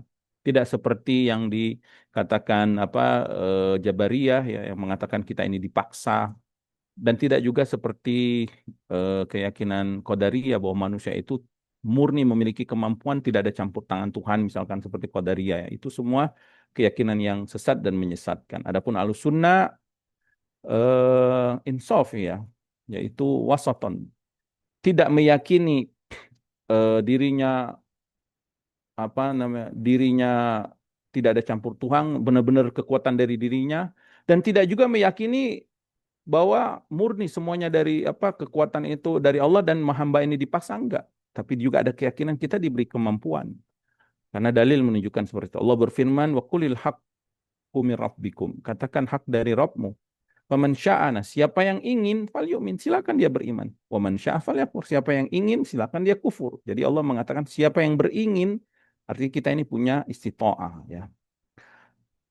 Nah, ini kaitan akidah ya, berkaitan dengan istita'ah itu akan lebih dalam lagi kalau kita bahas di bab akidah, khususnya kalau kita kaji kitab-kitab ulama seperti akidah Tohawiyah, itu dibahas tentang istita'ah secara terperinci ya, yang insya Allah mudah-mudahan kita bisa bahas pada pertemuan-pertemuan selanjutnya. Demikian yang bisa kami sebutkan ya, mohon maaf atas segala kekurangan.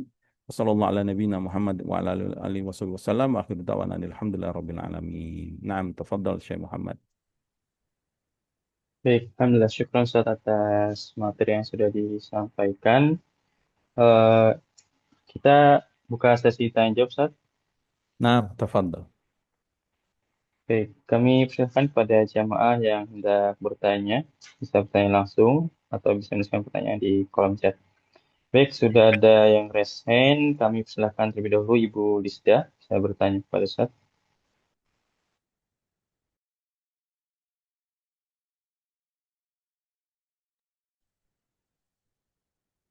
Oh, Ibu Lisda.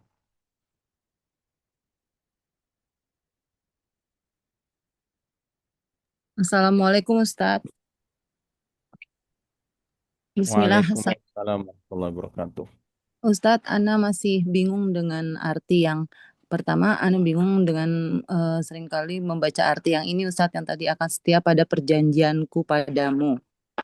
makna perjanjianku ini apa artinya dan bagaimana periwayatannya gitu dengan kata-kata ini. Kemudian yang kedua, apakah boleh kita memulai doa-doa kita di setiap kita ingin berdoa, baik itu dengan bahasa Indonesia atau bahasa Arab gitu, diawali pembukanya dengan sayadul istighfar ini, Ustaz. Itu saja, Ustaz. Jazakumullah khairan. Barakallahu fiik. Wa barakallahu fikum. Naam, maksudnya aku terikat dengan perjanjian denganmu, ya saat kita bersyahadat, kita itu sudah terikat perjanjian dengan Allah bahwa kita bersaksi bahwa Allah Tuhan kita yang kita sembah, hanya Allah saja yang kita ibadahi. Itu perjanjian kan. Perjanjian syahadat itu perjanjian antara hamba dengan Robnya. Bahkan sebelum kita perjanjian dengan syahadat, ya kita itu sudah berjanji kepada Allah sebelum kita ditiupkan ruhnya ke jasad kita di perut ibu kita. Ya. Dalam surat Al-A'raf itu kan kita sudah berjanji. Wa idz akhadha rabbuka min bani Adam ya min zuhurim ya dzurriyyatahum wa asyhadahum ala anfusihim ala rabbikum qalu bala syahidna. Kata Allah, ingatlah ketika Allah mengambil perjanjian dengan anak Adam, ya dari sulbinya itu, bahwa mereka pun menyaksikan hal perjanjian itu. Allah bertanya, alastu bi rabbikum qalu bala syahidin. Bukankah aku adalah Rabb kalian? Maka hamba itu mengatakan, kami bersaksi Allah, engkau adalah Rabb kami. Jadi itu makna perjanjian. Jadi seperti kita bersyahadat, ya. Syahadat itu kan janji kita, ikrar kita kepada Allah bahwa Allah adalah Rabb kita, dan syahadat Muhammad Rasulullah SAW, ikrar kita mengimani Nabi, membenarkan berita yang datang darinya, dan juga mentaatinya, menjauhi larangannya, dan beribadah mengikuti sunnahnya. Itu kan janji. Janji dalam bahasa Indonesia kita sudah kenal lah ya, harus ditepati kan. Ada kontrak. Itu maksudnya. Jadi ala ahdika wa ahdika mastata'tu, aku terikat dengan perjanjian denganmu ya Allah sesuai kemampuanku. Kita sudah berjanji akan mengikhlaskan ketaatan sesuai kemampuan kita. Memang mentaati Allah itu sesuai kemampuan kita. Kita nggak diperintahkan Allah untuk, misalkan kamu seorang ibu, misalkan rumah tangga, ada suami misalkan yang menafkahi, kamu nggak terikat gitu, dibebani oleh syariat harus menanggung nafkah rumah tangga semuanya, misalnya enggak. Kamu sebagai istri ya sudah, kamu istri, itu kemampuanmu. Adapun suami ya dia sebagai kepala keluarga, dia terikat harus menafkahi keluarga. Seperti itu ya. Atau kalau dia seorang pemimpin misalkan, maka dia terikat. Dia harus rakyatnya, dia harus memimpin rakyatnya, menciptakan keadilan, kesejahteraan ya, dan melaksanakan syariat Allah agar tercipta keadilan, keamanan, dan seterusnya. Jadi seorang rakyat ya sudah, karena dia rakyat semampu dia gitu. Itu maksudnya ya. Allah taala alam. Bolehkah dibaca itu di awal doa? Di awal doa itu yang dianjurkan itu memuji Allah, sekurang-kurangnya alhamdulillah, kemudian bersolawat kepada Nabi SAW. Kemudian kita berdoa untuk diri kita sendiri, kemudian untuk orang lainnya. Wallahu ta'ala alam. Baik, syukur Ustaz atas jawabannya. Oke, silakan kepada Ibu Idar yang sudah resen. Bisa bertanya kepada Ustaz.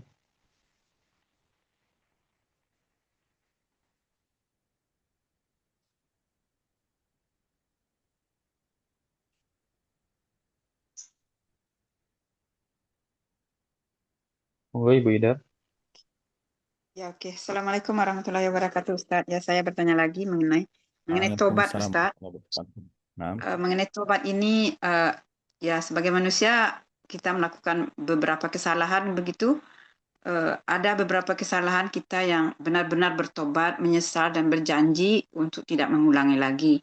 Tetapi ada kesalahan lain yang kita kita tahu kita salah, kita minta ampun, tapi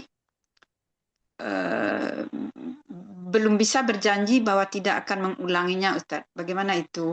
Bagaimana pencerahan Ustadz? Kemudian pertanyaan yang kedua, apakah boleh kita membaca di dalam zikir-zikir pagi dan zikir petang kan ada beberapa doa. Apakah itu boleh kita baca di dalam sujud, Ustadz? Misalnya doa Allahumma afini fi badani dan seterusnya, atau Allahumma inni as'aluka apa itu? Nah, Pokoknya yang itu.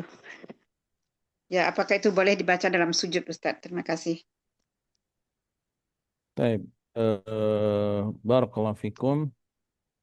Yang Pak Barak. pertama tentang tidak mengulangi ya. Jadi memang dalam bertobat kita harus berazam untuk tidak mengulanginya ya. Jadi kalau misalkan tadi ada kalimat tapi kita tidak janji ya tidak mengulangi ini nggak boleh. Kita harus berjanji dan berazam tidak mengulanginya. Kalaupun nanti setelahnya kita ulangi lagi, tobat lagi dan berjanji tidak mengulanginya. Itulah perintah dari Allah Subhanahu wa taala. Jadi kita terus bertobat kepada Allah, terus berikrar dan terus berjanji tidak akan mengulanginya. Terus memohon petunjuk dari Allah Subhanahu wa taala. Ya, selama hamba itu bertobat kepada Allah dan benar-benar jujur ya, murni dia memohon ampun kepada Allah, Allah akan ampuni. Allah akan ampuni. Sebanyak apapun dosa tersebut, apalagi kalau dia tidak melakukan kesyirikan.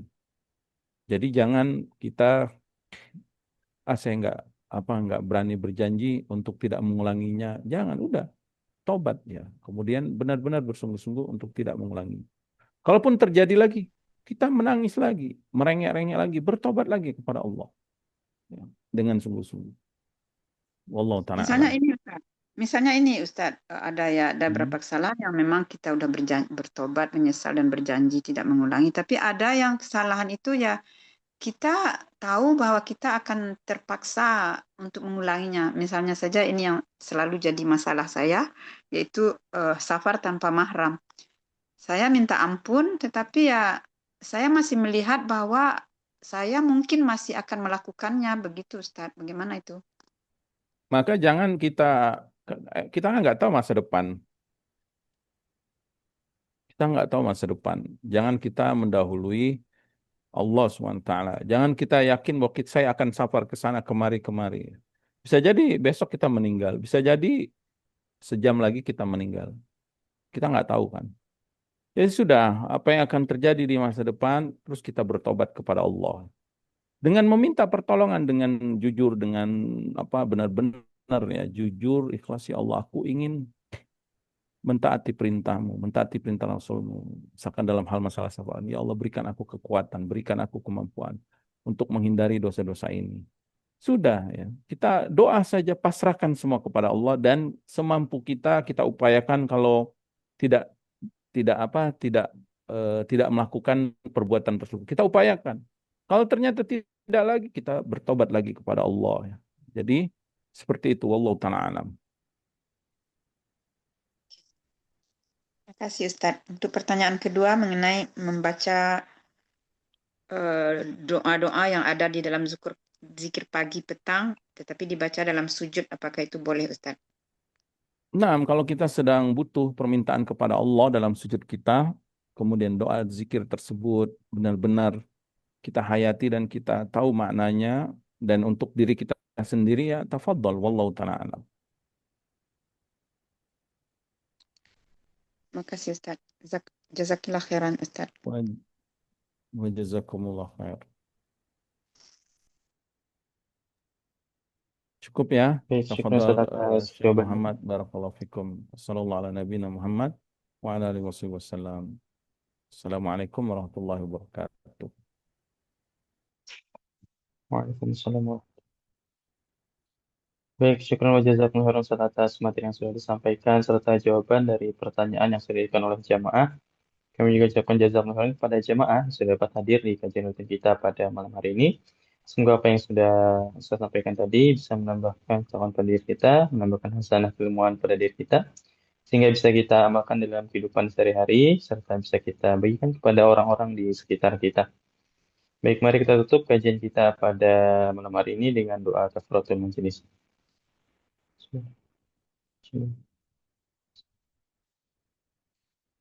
Baik, demikian kajian kita pada malam hari ini. Kami mengucapkan permohonan maaf jika terdapat kekurangan dalam penyelenggaraan kajian pada malam hari ini. Kami pamit undur diri. Wassalamualaikum warahmatullahi wabarakatuh. Kami persilakan kepada jamaah boleh lift dari meeting. Barakallahu fikum.